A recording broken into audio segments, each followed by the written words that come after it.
Halo Sobat Gen, Assalamualaikum warahmatullahi wabarakatuh. Di video kali ini kita akan membahas kunci jawaban biologi kelas 12 bab 2 pada tugas uji pemahaman pada halaman 207 sampai 209 di buku biologi kurikulum merdeka pegangan kalian. Jadi, ayo kita bahas bersama mengenai soal atau perintah yang ada di tugas kali ini, Gen. Tapi sebelum lanjut, jangan lupa untuk subscribe ya, Gen, agar Gen Sukses Media lebih semangat lagi nemenin kalian tugasnya. Jika sudah, kita lanjut. Bagian kita masuk ke soal pertama berikut ini. Perhatikan soal yang ada ini. Sel-sel semangka memiliki kromosom berjumlah 22. Jika dilakukan mutasi triploid, maka jumlah kromosom berubah menjadi titik-titik. Bagian diketahui, semangka memiliki jumlah kromosom diploid yang sifatnya adalah 2N sebanyak 22. Ini berarti dalam sel-sel tubuhnya, semangka memiliki 2 set kromosom, 1 set dari masing-masing induknya. Jumlah kromosom haploid adalah setengah dari jumlah kromosom diploid. Jadi dalam semangka, 1 set kromosom haploid adalah N sama dengan 22 dibagi 2 sama dengan 11. Maka N sama dengan 11. Set haploid adalah jumlah kromosom yang terdapat dalam sel kelamin atau gamet, seperti sperma atau sel telur. Nah, dalam kasus mutasi triploid, jumlah set kromosom menjadi 3 set haploid, yaitu 3N. Yang awalnya 2N, ternyata dalam mutasi ini menjadi 3N. Oleh karena itu, 3 kali lipat dari set haploid yang 11 tadi adalah sebagai berikut. 3N sama dengan 3 kali 11 sama dengan 33. Jadi jika dilakukan mutasi triploid, jumlah kromosomnya akan berubah menjadi 33, yaitu pada opsi D. Bagian kita masuk ke soal kedua berikut ini. Diketahui, basa nitrogen pada suatu rantai nukleotida adalah ACA, TTG, GGC, dan TAG. Jika urutan basa nitrogen tersebut berubah menjadi AAC, TTG, GGC, dan GTA, dikatakan telah mengalami mutasi titik-titik. Bagian berdasarkan perubahan urutan basa nitrogen yang diberikan, maka perubahan yang terjadi adalah pada basa pertama dari kodon pertama, yaitu dari A menjadi A, dan kodon terakhir dari TAG menjadi GTA, tetapi tanpa adanya penghilangan defisiensi atau pengulangan basa yang menunjukkan bahwa ada pergantian urutan basa di lokasi tertentu. Ini adalah contoh mutasi transposisi. Transposisi terjadi ketika ada perubahan posisi atau pergantian basa nitrogen di dalam urutan DNA.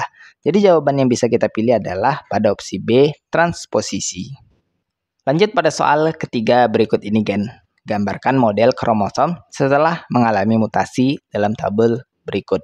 Bagian di sini ada keterangan kromosom awal yang masih normal, kemudian ada jenis mutasinya dengan keterangannya apa saja yang mengalami mutasi, dan gambar pada kromosom akhirnya yang telah terjadi mutasi pada keterangan tertentu. Bagian kita akan bahas satu persatu. Untuk kromosom akhir setelah mengalami jenis mutasi pada kromosom awal yang A, terjadi duplikasi segmen C dan D. Maka kromosom akhirnya adalah didapat sebagai berikut. Jadi muncul 2 kali, khususnya pada segmen C dan D setelah segmen C dan D yang pertama.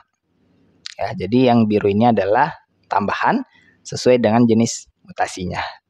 Kemudian untuk yang B, kromosom awalnya diberikan mutasi berupa inversi pada segmen B, C, dan D. Sehingga didapat kromosom akhir, ini ya kita tinggal balik urutan segmen BCD menjadi DCB karena terjadi mutasi inversi. Kemudian untuk yang C, kromosom awalnya sudah pada gambar, kemudian jenis mutasinya adalah delesi segmen B dan C. Maka kromosom akhirnya itu tinggal kita hilangkan segmen B dan C-nya. Kita langsung sambung A langsung ke D. Jadi ADE FGH. Jadi ada perbedaan antara kromosom awal dan kromosom akhir. Kemudian untuk keempat, jenis mutasinya adalah translokasi resiprok antara segmen AB dengan MNO. Jadi untuk kromosom yang awalnya adalah A sampai H, itu setelah mutasi kita bisa buat 2 kromosom baru, yang kromosom 1 akhir kita pindahkan menjadi AB-nya diganti dengan MNO. Begitu pula sebaliknya, untuk kromosom 2 akhir, kita tukar segmen AB dengan MNO, sehingga didapat MNO CDE dan AB PQ. Itu ya, tinggal ditukar karena terjadi translokasi resiprok ya. Kemudian untuk yang kelima, jenis mutasinya adalah translokasi non-resiprok dari segmen AB. Nah, ini perbedaannya adalah untuk kromosom awalnya sama dengan yang tadi di kromosom awal D, maka untuk yang kromosom akhir pada poin E ini, itu kita pindahkan segmen AB sesuai dengan jenis mutasinya ke kromosom 2-nya tanpa terjadi pertukaran. Jadi yang biru ini adalah hasil dari mutasinya. ABMNOPQR itu kita tambahkan aja tanpa terjadi pertukaran seperti yang pada gambar ke poin 4 tadi ya. Jadi bisa dipahami ya untuk jenis mutasi ini kan. Kemudian kita masih lanjut pada soal ketiga. Kali ini ada poin FGH. Kita akan bahas satu persatu sesuai dengan jenis mutasinya. Untuk triploid. Nah, jenis mutasi triploid berarti ada 3 salinan dari setiap kromosom. Nah, kromosom akhirnya kita bisa gambarkan setiap set kromosom menjadi 3 salinan. Misalnya jika sebelumnya ada 2 kromosom dalam satu pasangan, maka kita tambahkan 1 kromosom lagi sehingga terjadi 3 salinan. Kemudian untuk yang trisomi pada poin G. Nah, kromosom awalnya normal kan? Nah, jenis mutasinya adalah trisomi, berarti ada 1 tambahan kromosom pada salah satu saja pasangan kromosomnya. Maka kromosom akhirnya didapat pada salah satu pasangan kromosom, misalnya pasangan kedua 1, dalam kasus Down syndrome, itu kan terjadi tambahan 1 kromosom, sehingga menjadi 3 kromosom di pasangan tersebut. Jadi kalian bisa perhatikan bedanya antara triploid dan trisomi. Nah, terakhir untuk monosomi, itu jenis monosomi mutasi adalah berarti salah satu pasangan kromosom hanya memiliki 1 salinan, bukan 2. Maka kromosom akhir didapat pada satu pasangan kromosom, misalnya kromosom X dalam Turner syndrome, itu hanya ada 1 kromosom. Jadi kita bisa gambarkan pasangan kromosom normal, 2 kromosom, dan pada satu pasangan itu hilang 1 kromosomnya, sehingga hanya ada 1 kromosom di pasangan tersebut ya. Bisa kelihatan antara 3 ini gambar di kromosom akhirnya yang paling kelihatan bedanya kok. Oke kan? Semoga bisa dipahami. Bagian kita lanjut ke soal keempat berikut ini. Berilah tanda centang pada kolom benar atau salah untuk setiap pernyataan jika kalian sudah membaca teks yang ada pada soal. Bagian berikut ini adalah pernyataan yang dianggap benar dan dianggap salah terkait dengan teks informasi tentang radiasi di sekitar kita yang ada pada soal ini. Dan berikut ini adalah alasan mengapa pernyataan tersebut bisa dianggap benar dan juga bisa dianggap salah. Untuk pernyataan pertama dianggap salah, di mana jenis radiasi dari gelombang mikro memang menghasilkan panas dan dapat digunakan untuk menghangatkan makanan.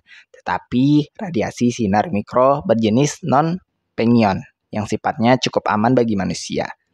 Kemudian untuk pernyataan kedua itu kita anggap benar, di mana jenis radiasi sinar X adalah bentuk radiasi pengion yang dapat merusak sel-sel tubuh jika terjadi paparan secara berlebihan.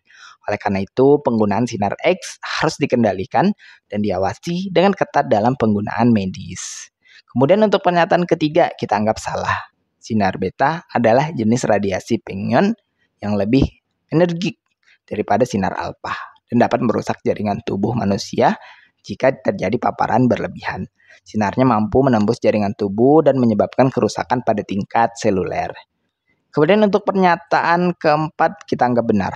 Sinar gamma adalah jenis radiasi pengion yang sangat penetratif dan dapat menembus tubuh manusia sepenuhnya. Paparan berlebihan terhadap sinar gamma dapat menyebabkan ionisasi dan merusak jaringan tubuh serta meningkatkan resiko kanker. Kemudian untuk pernyataan kelima kita anggap salah. Radiasi yang berasal dari perangkat elektronik seperti komputer, laptop, handphone, dan televisi umumnya berada dalam batas yang aman bagi kesehatan tubuh manusia. Namun ingat, jika digunakan secara intens, paparan berlebihan, terutama dalam jangka panjang akan berdampak buruk bagi kesehatan. Terlebih lagi, ini sebagai pengetahuan baru pertahanan terhadap radiasi pada manusia memiliki batasan 5.000 mrem per tahun. Bagian kita masuk ke soal kelima berikut ini sebagai soal terakhir kita di sesi tugas kali ini. Pilihlah tanda centang untuk setiap pernyataan terkait tindakan yang tepat untuk mengurangi paparan radiasi yang bersumber dari handphone. Bagian berikut ini adalah pernyataan yang dianggap benar atau sesuai terkait dengan tindakan yang tepat untuk mengurangi paparan radiasi yang bersumber dari handphone. Dan berikut ini adalah alasan mengapa pernyataan tersebut dianggap benar atau sesuai dan beberapa pernyataan lain kita anggap salah. Untuk pernyataan pertama ini dianggap benar, mematikan sinyal atau mengaktifkan mode offline akan mengurangi paparan radiasi saat tidak digunakan, terutama saat tidur, sehingga tindakan ini dianjurkan. Kemudian untuk pernyataan yang B dianggap benar, semakin sedikit penggunaan handphone, semakin rendah paparan radiasi, mengurangi penggunaan yang tidak perlu merupakan cara efektif untuk meminimalisir paparan radiasi dari handphone.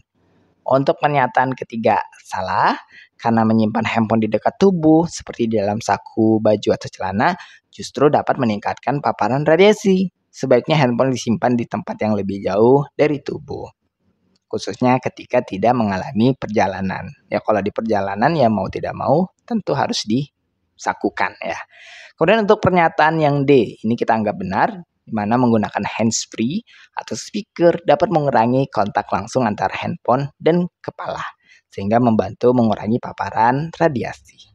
Kemudian untuk pernyataan kelima kita anggap salah, memilih smartphone yang lebih baru dan canggih tidak selalu berkaitan dengan pengurangan paparan radiasi.